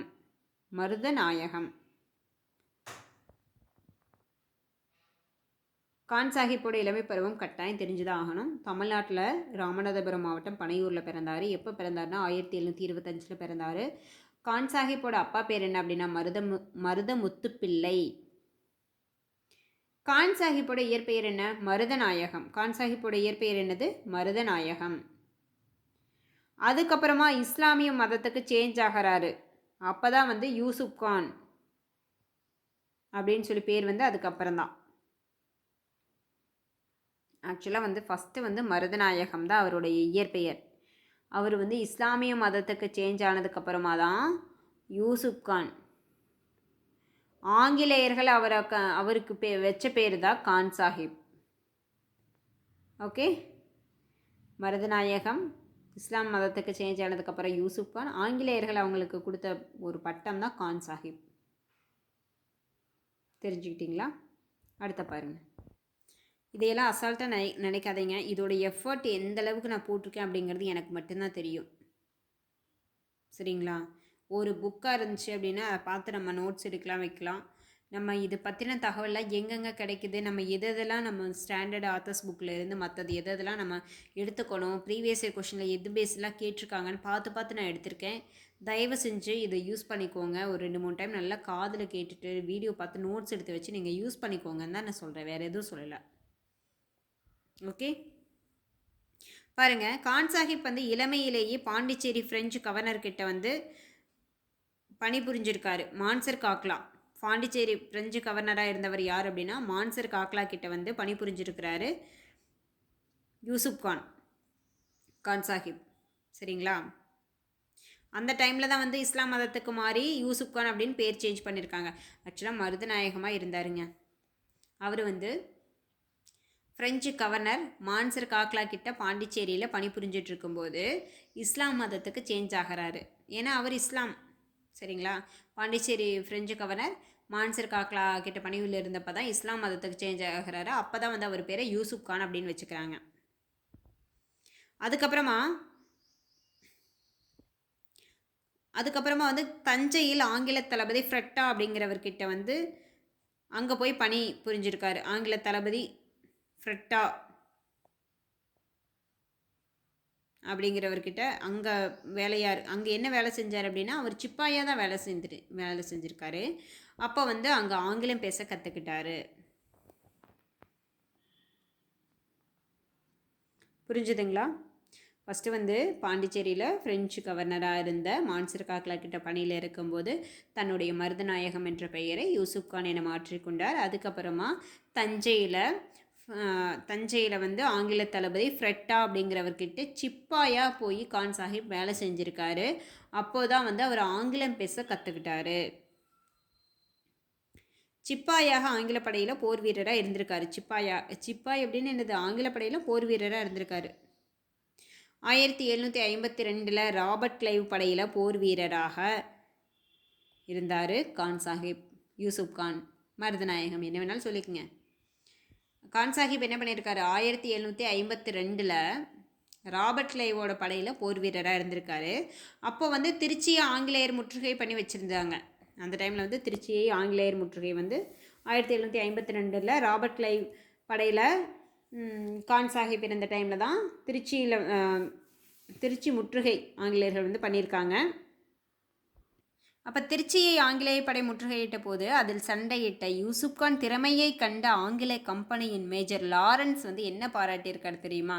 யூசுப் கான் தைரியமும் உறுதித்தன்மையும் உடையவர், அமைதியும் செயலில் நுணுக்கமும் உடையவர், அவர் பிறவி போர் வீரன் அப்படின்லாம் பாராட்டியிருக்காரு. இதெல்லாம் வந்து அதாவது ஆங்கிலேயர்கள் வந்து நம்ம அடுத்து பார்த்திங்கன்னா வீரபாண்டிய கட்டபொம்மன் படிக்கும்போது அமைதியை விரும்புபவர் அப்படின்லாம் சொல்லியிருப்பாங்க. அந்த மாதிரி இவரையும் பாராட்டியிருக்காங்க. யார் பாராட்டினாங்க? ராபர்ட் கிளைவோட படையில் 1752 சிப்பாயாக இருந்தார் பாருங்கள் நம்ம கான் சாஹிப். அந்த டைமில் திருச்சியை வந்து ஆங்கில படை வந்து முற்றுகையிட்டு இருந்திருக்காங்க. அதில் வந்து போர் புரிஞ்ச நம்ம கான் சாஹிப் பார்த்து ஆங்கில படை வீரர் ஆங்கில கம்பெனியின் மேஜர் லாரன்ஸ் வந்து என்ன பாராட்டுறாரு? யூசுப் கான் தைரியமும் உறுதித்தன்மையும் உடையவர், அமைதியும் செயலில் நுணுக்கமும் உடையவர், அவர் பிறவி போர் வீரன் அப்படின்னு சொல்கிறாங்க. அதனால் என்ன பண்ணிடுறாங்க? அவரோட பதவி அவருடைய போர் திறமையை கண்டு வியந்த ஆங்கிலேயர் மேஜர் லாரன்ஸ் வந்து இப்படியெல்லாம் பாராட்டிட்டு என்ன பண்ணிடுறாங்க? சிப்பாயிலிருந்து கமாண்டராக பதவி உயர்வு கொடுக்குறாங்க. சிப்பாயிலிருந்து கமாண்டராக பதவி உயர்வு கொடுக்குறாங்க. அப்போதான் யூசுப் கான் அப்படிங்கிற பேரை மாற்றி அவங்க பதவி உயர்வு கொடுத்தா கான் சாஹிப் அப்படிங்கிற ஒரு பட்டம் கொடுக்குறாங்க. கான் சாஹிப் அப்படின்னு சொல்லி கூப்பிட்ருக்காங்க. மருதநாயகம்ங்கிறது யூசுப் கானா மாதிரி இப்போ கான் சாஹிப் எப்படி மாறிச்சுன்னு பார்த்தீங்களா? யூசுப் கான் வந்து மதுரை கவர்னராக நியமித்தது, அதுக்கப்புறம் யூசுப் கான் வந்து மதுரை கவர்னராக ஆகிறார் பாருங்க. நியமித்தது யார் அப்படின்னா, கண்டிப்பாக முக்கியமானது, நோட் பண்ணி வச்சுக்கோங்க. 1759 பிக்காட் பிரபு ப்ளஸ் ஆற்காடு நவாபோட கலந்தாலோசனை பண்ணி தான் அவர் வந்து நியமிப்பார். யூசுப் கானை மதுரை ஆளுநராக நியமித்தது யார் அப்படின்னா பிக்காட் பிரபு. ஆற்காடு நவாபோட கலந்தாலோசனை பண்ணி தான் அவர் வந்து மதுரை ஆளுநராக நியமிப்பாங்க. இதற்கு முன் மதுரை ஆளுநராக இருந்தது யார் அப்படின்னா ஆற்காடு நவாபோட சகோதரர், ஆற்காடு நவாப் முகமது அலியோட சகோதரர் மாபூஸ் கான் தான். அப்புறம் ஆற்காடு நவாபோட கலந்தாலோசனை பண்ணி ஓகே இவர் வந்து சிறந்த போர் திறமையெல்லாம் பயங்கரமாக இருக்குது அப்படின்னு சொல்லிட்டு பிக்காட் பிரபு தான் என்ன பண்ணுறாரு, மதுரை ஆளுநராக கான் சாஹிப்பை நியமிக்கிறாரு. அதுக்கு முன்னாடி மதுரை ஆளுநராக இருந்தது யார் அப்படின்னா நம்ம ஆற்காடு நவாப் முகமது அலியோட சகோதரர் மாபூஸ் கான். யூசுப் கான் சாஹிப் என்னெல்லாம் பண்ணியிருக்காரு அப்படின்னா, டச்சுக்காரர்கள் வந்து இலங்கையிலிருந்து படைகளை அனுப்பி தூத்துக்குடி மணப்பாறை பகுதியெல்லாம் கைவசம் பண்ணிட்டாங்க. அப்போது கான் சாஹிப் வந்து என்ன பண்ணாரு, சிவகங்கை ஆட்சியாளரின் உதவியோடு டச்சுக்காரர்களை விரட்டி அடித்து பாளையக்காரர்களை ஒடுக்கினார். ஓகே, அடுத்தது பார்த்துட்டோம். கான் சாஹிப் என்னென்ன பண்ணிட்டு இருந்தார், அவரோட பேர் என்ன, ஊர் என்ன, அட்ரஸ் என்ன எல்லாம் பார்த்தாச்சு. ஓகே, கான் சாஹிப்போட சீர்திருத்தங்கள் என்னென்ன முடிஞ்சிடும், சீக்கிரம் முடிஞ்சிடும் பாருங்கள். இந்த டாபிக் மட்டும் படிச்சிட்டோம் அப்படின்னா அப்போ புலித்தேவர் பற்றின டோட்டல் டாபிக் கம்ப்ளீட் ஆயிரும். பாளையங்கள், பாளையக்காரர்கள், புலித்தேவர் எல்லாமே முடிஞ்சது. அதுக்கு அடுத்து சீக்கிரமாக முடிச்சுக்கலாம். ஓகே, கான் சாஹிப்போட சீர்திருத்தங்கள் பாருங்கள். போர்களினால் பாதிக்கப்பட்ட கிராம மக்களுக்கு புனர் நிர்மாண பணிகளை மேற்கொண்டார். அவர் வந்து கான் சாஹிப் வந்து நம்ம பாளையக்காரர்களோட சண்டை போட்டாலும் அவர் பேசிக்காக ரொம்ப நல்லவர். போர்களினால் பாதிக்கப்பட்ட கிராம மக்களுக்கு ஹெல்ப் பண்ணியிருக்காரு. காடுகளை திருத்தி அதிகப்படியான விவசாயம் பண்ணுறதுக்கு ஹெல்ப் பண்ணியிருக்காரு. விவசாயிகளுக்கு கடன் கொடுத்துருக்கிறாரு. வணிகர்கள் பயணிக்க சாலை பாதுகாப்பு பண்ணி கொடுத்துருக்காரு. தொழில் பெருக நடவடிக்கை எடுத்திருக்கிறாரு. நெசவாளர்களுக்கு கடன் வழங்கல் பண்ணியிருக்காரு. வெடிமருந்துகள் தயாரிக்க மக்களுக்கு பயிற்சி கொடுத்துருக்காரு.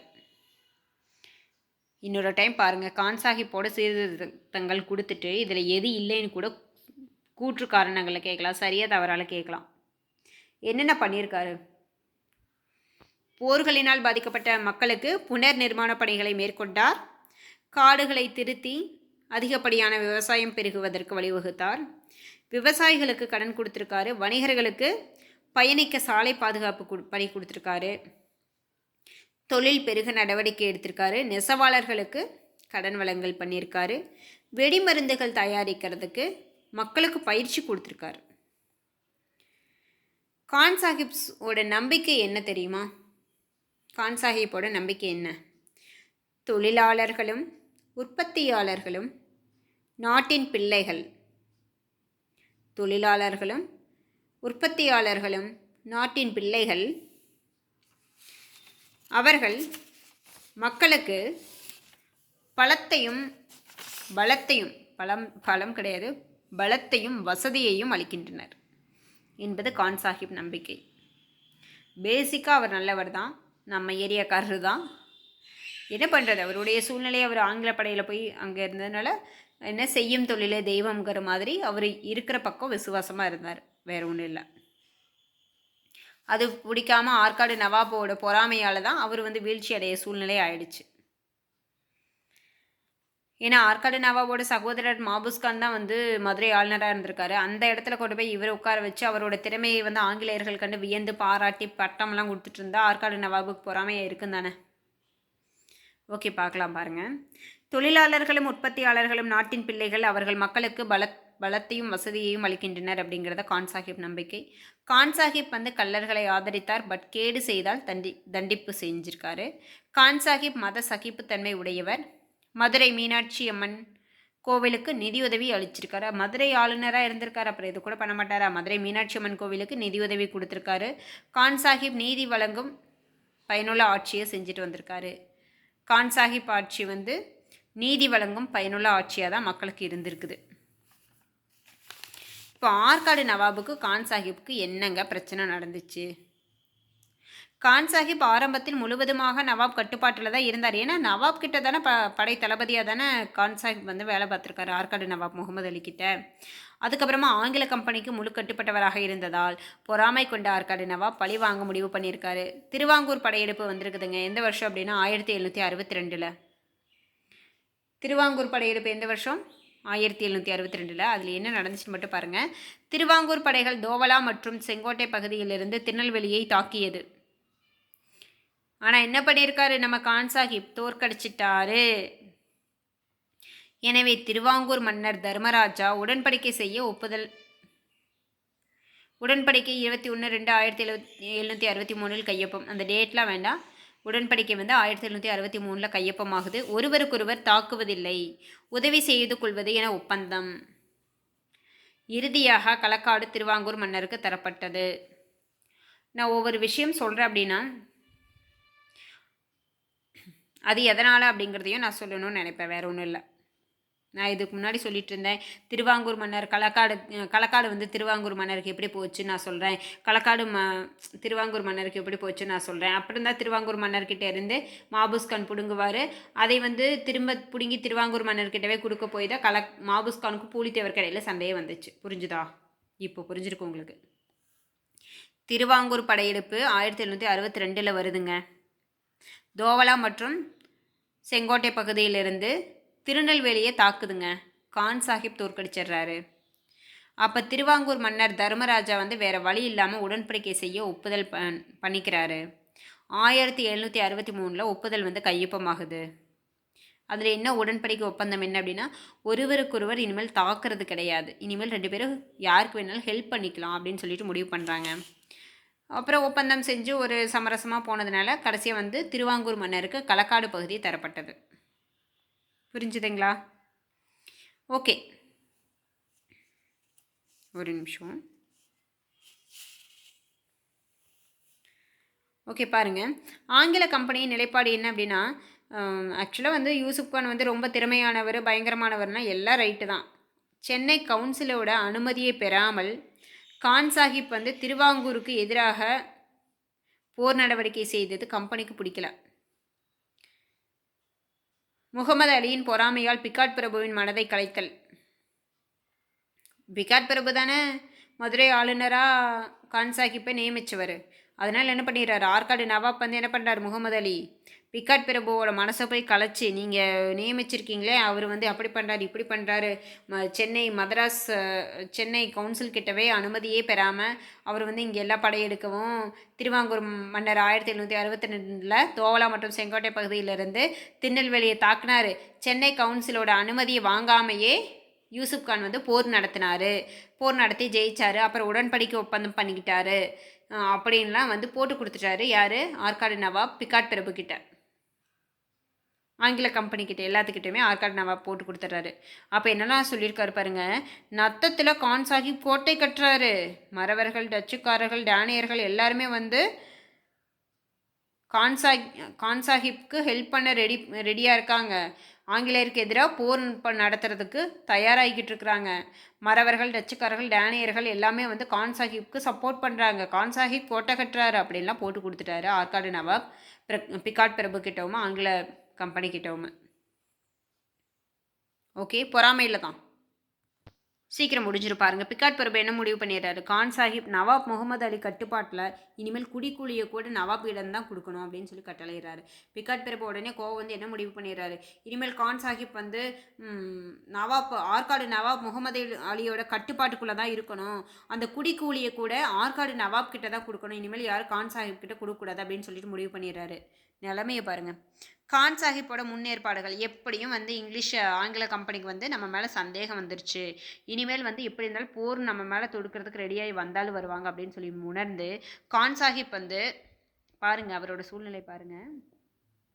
கான் சாஹிப் வந்து மைசூர் ஹைதர் அலி உதவியை கேட்டார். ஹைதர் அலி 4000 படை 2000 குதிரையெல்லாம் நான் தர்றேன் அப்படின்னு சொல்லியிருந்தார். மைசூர் ஹைதர் அலி நிஜாமிடம் 30 லட்சம் கேட்டார், ஆனால் உதவி கிடைக்கல. திருவாங்கூர் மன்னர், மறவர்கள், கல்லர்கள், பிரெஞ்சு கம்பெனி எல்லாமே நான் உதவுறேன், நான் உனக்கு ஹெல்ப் பண்ணுறேன், கவலைப்படாது அப்படின்னு சொல்லியிருந்தாங்க. ஆனால் போர் நடக்குது. இப்போ பாருங்கள், கான் சாஹிப்புடன் போரிட 1763, அதான் 1764 தானே அவர் வந்து தூக்கில் போட்டாங்க. 1763 கான் சாஹிப் என்ன நடந்துச்சுங்கிறத நீங்கள் தெரிஞ்சுக்கோங்க. கான் சாஹிப்புடன் போரிட 1763 ஆகஸ்ட் ஆங்கில படை வந்து மதுரை நோக்கி வருது. ஆகஸ்ட்டில் மதுரை நோக்கி வருது 1763. 1763 செப்டம்பரில் மதுரை முற்றுகையிடுது. பிரெஞ்சு கம்பெனி உடனே விலகிக்குதுப்பா. ஐரோப்பாவில் 7 ஆண்டு போர் முடிவு உடன்படிக்கை காரணமாக பிரெஞ்சு கம்பெனி உதவ முடியல. ஐரோப்பாவில் 7 ஆண்டு போர் அப்போ தானே முடிவுக்கு வருது. ஐரோப்பாவில் 7 ஆண்டு போர் அப்போ தானே முடிவுக்கு வருது. காமிக்கவா? பாருங்கள், நான் அந்த முதல் கர்நாடக போர்கள் சொன்னேன் பாருங்கள். நான் ஒன்று சொன்னாலும் அதுக்கு ரீசன் இருக்கும். 3வது கர்நாடக போர் பாருங்கள், ஆங்கிலோ கர்நாடக போர் 1756 1763 வரைக்கும் ஐரோப்பா பிரிட்டனுக்கும் ஃப்ரான்ஸுக்கு இடையில் நடக்குது. இது 7 ஆண்டு போர் முடிவுக்கு வருது அப்படின்னு சொல்லி 7 இயர்ஸ் போட்டு அப்போயே சொல்லியிருப்பேன். 7 ஆண்டு போர் முடிவுக்கு வந்தது அப்படின்னு சொல்லியிருப்பேன். எந்த வருஷம்? 1763. அந்த 1763 7 ஆண்டு போர் முடிவுக்கு வந்ததுனால பிரெஞ்சு கம்பெனி வந்து உதவ முடியல. உடன்படிக்கை காரணமாக ஐரோப்பாவில் வந்து ஐரோப்பா பிரிட்டனுக்கும் ஃப்ரான்ஸுக்கு இடையில தான் அந்த 7 ஆண்டு போர் அந்த நடக்குது. அப்போ வந்து ஆங்கில படை ஜெயிச்சிருது. அப்போ உடன்படிக்கை போட்டுக்கிறாங்க. அதனால் வந்து பிரெஞ்சு கம்பெனி வந்து உதவ முடியல. மைசூர் ஹைதர் அலியும் விலகிக்கிறாரு. அவர் வந்து மேக்சிமம் எல்லாத்துக்குமே ஹெல்ப் பண்ணுவார். இப்போ வந்து விலகிறதுக்கு காரணம் என்ன அப்படின்னா அரசியல் காரணங்களால். மறவர்களும் ஹெல்ப் பண்ணுறேன்னு சொன்னாங்க, ஆனால் உதவ முன்வரலை. மதுரை சுல்தான் என்று தன்னைத்தானே கான் சாஹிப் பிரகடனப்படுத்தினார். ஒருத்தரும் இல்லை, போங்க பரவாயில்ல, நான் தான் மதுரை சுல்தான் அப்படின்னு சொல்லிட்டு தன்னைத்தானே பிரகடனப்படுத்திட்டு சொந்தமாக 27,000 படை வீரர்களை மதுரையில் திரட்டியுள்ளார் கான் சாஹிப். நம்ம ஊர்க்காரர் தாங்க. ஆனால் சந்தர்ப்ப சூழ்நிலை காரணமாக ஒரு பக்கம் ஆங்கில படையில் வேலைக்கு போகிறாரு. அவங்களுக்கு விசுவாசமாக இருந்திருக்காரு, செய்யும் தொழிலே தெய்வம் சொல்லிட்டு. ஆனால் சூழ்நிலை யாருமே அவர் ஹெல்ப் பண்ண முடியாத ஒரு சூழ்நிலை. சொந்தமாக எனக்கு தன்னைத்தானே மதுரை சுல்தானாக பிரகடனப்படுத்திட்டு அவர் என்ன பண்ணிடுறாரு, 27,000 படை வீரர்களை மதுரையில் வந்து சொந்தமாக திரட்டி இருக்கார். ஆனால் என்ன பண்ணுறது, கடைசியில் ஆங்கிலப்படை வந்து அவர் நினச்ச மாதிரியே வர்றாங்க. ஆங்கிலப்படை தலைமை யார்? கர்னல் மான்சன் அப்படிங்கிறவரோட தலைமையில், யாருடைய தலைமையில் வந்து கான் சாஹிப்பை முறியடிச்சாங்கன்னு ஒரு இது வரக்கு வாய்ப்பு இருக்குது. ஆங்கில படைக்கு தலைமை வகித்தது யார் அப்படின்னா கர்னல் மான்சன் தலைமையிலான படை வந்து மதுரையை தாக்குது. 1764 ஆங்கில படைகள் வந்து ஸ்ரீவில்லிபுத்தூரை பிடிச்சிருச்சு. 1764 ஜூன் கிழக்கு மதுரை ஆங்கிலேயர் வசம் விழுந்துருச்சு. 1764 ஜூனில் கிழக்கு மதுரையும் ஆங்கிலேயர் வசம் விழுந்துடுச்சு. ஓகே, சீக்கிரம் முடிஞ்சிரு பாருங்க. அதுக்கப்புறமா 1764 வந்து அவங்க ஒவ்வொன்றா கைப்பற்ற ஆரம்பிச்சிட்டாங்க. ஆங்கில படைக்கு தலைமை யார் அப்படின்னா கர்னல் மான்சன் தலைமையிலான படை வந்துச்சு. அப்போது 23 நாட்கள் வந்து முற்றுகை 23 நாட்கள் முற்றுகைங்க, ஞாபகம் வச்சுக்கோங்க. 23 நாட்கள் முற்றுகை பண்ணி வச்சுருக்காங்க. முற்றுகை முடிவுக்கு வருது. ஆற்காடு நவாப் கான் சாஹிப்பை எந்த நிபந்தனையுமின்றி சரணடைய சொல்லி உத்தரவு கொடுத்துருக்காரு. நவாப் படைகளும் ஆங்கில படைகளும் சேர்ந்து 1764 அக்டோபர் 14 மதுரை கோட்டைக்குள்ளே நுழைஞ்சிட்றாங்க. ஒரு விஷயம் தெரிஞ்சுக்கோங்க, 1764 அக்டோபர் 13 என்ன நடக்குது அப்படின்னா கான் சாஹிப் வந்து தொழுகை செஞ்சுட்டு இருந்திருக்காரு. அப்போது சீனிவாச ராவ், பாபா சாஹிப் 2 பேரும், பாபா சாஹிப், மார்சன்ட் 3 பேர் சேர்ந்து அங்கேயே வச்சு கட்டி போட்டுடுறாங்க. 1764 அக்டோபர் 13 கான் சாஹிப் தொழுகை செஞ்சுட்டு இருக்கும்போது சீனிவாச ராவ், பாபா சாஹிப், மார்சன்ட் 3 பேர் சேர்ந்து கான் சாஹிப்பை கட்டி போட்டுடுறாங்க. 1764 அக்டோபர் 14 ஆங்கில படை வந்து ஆற்காடு நவாப் வந்து சரணடைய உத்தரவு பண்ணுது.